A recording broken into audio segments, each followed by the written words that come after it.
कि आपने ना केवल टेक्नोलॉजी का इस्तेमाल किया, बल्कि जो ओवर द ईयर जो ट्रेनिंग में जो आपका एविडेंस गैदरिंग का जो एक तरीका है उसका भी समावेश किया।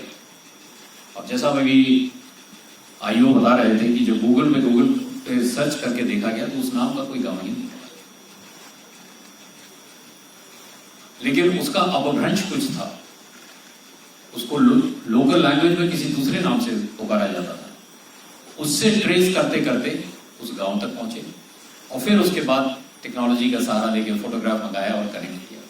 तो ये जो बहुत महत्वपूर्ण है कि केवल और केवल हम टेक्नोलॉजी ड्रिवन ना हो, टेक्नोलॉजी को ह्यूमन इंटेलिजेंस के साथ और ह्यूमन एक्सपीरियंस के साथ उसका जो समावेश है उसका प्रयोग अवश्य करते रहें।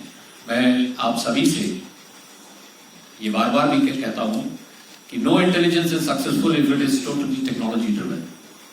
It has to be a human interface with the technology, और ये आज आपने करके दिखाया, इसके लिए आप सभी पुनः बधाई देता हूं।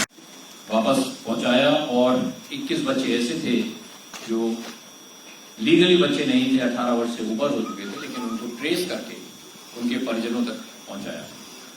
ये अत्यंत हर्ष का विषय है कि ये ऑपरेशन मुस्कान 1 माह की जो प्रगति थी बहुत अच्छी थी, और मुझे पूर्ण विश्वास है कि इसी मनोयोग से और आज के इस कार्यक्रम की वजह से जहां जितनी कर्ता ध्वनि में आप सबके लिए तालियां बजी हैं, इससे अभिभूत होकर आप दुगने वेग से आगे भी इसको आगे बढ़ाते रहेंगे।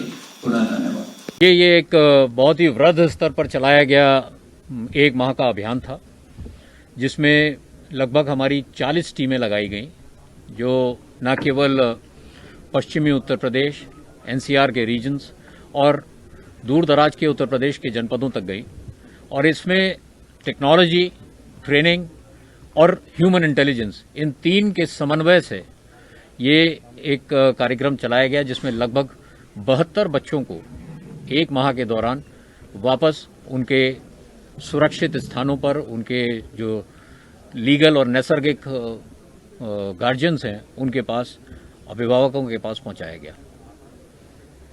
सर, महिलाएं कितने बच्चे पकड़े, जो बच्चे आपसे बरामद हुए हैं उन्होंने क्या मतलब बताया क्या कि उन्होंने घर छोड़ने की वजह? देखिए, इसमें अलग अलग कई कारण थे बच्चों के घर से जाने के। प्रमुखता जो उसमें बताया गया कि कुछ घर में अभिभावकों की डांट से क्षुब्ध थे, कुछ बच्चे ऐसे थे जो स्वयं ही विचरण करने, घूमने आसपास के क्षेत्रों में गए, लेकिन बाद में रास्ता भटक गए और घर तक नहीं पहुंच पाए। कुछ बच्चे ऐसे भी थे जिनका मानसिक स्तर पे उतना अभी तक डेवलपमेंट नहीं हुआ था और वो खुद अपने बारे में या दिशा ज्ञान उनका नहीं उतना डेवलप हुआ था।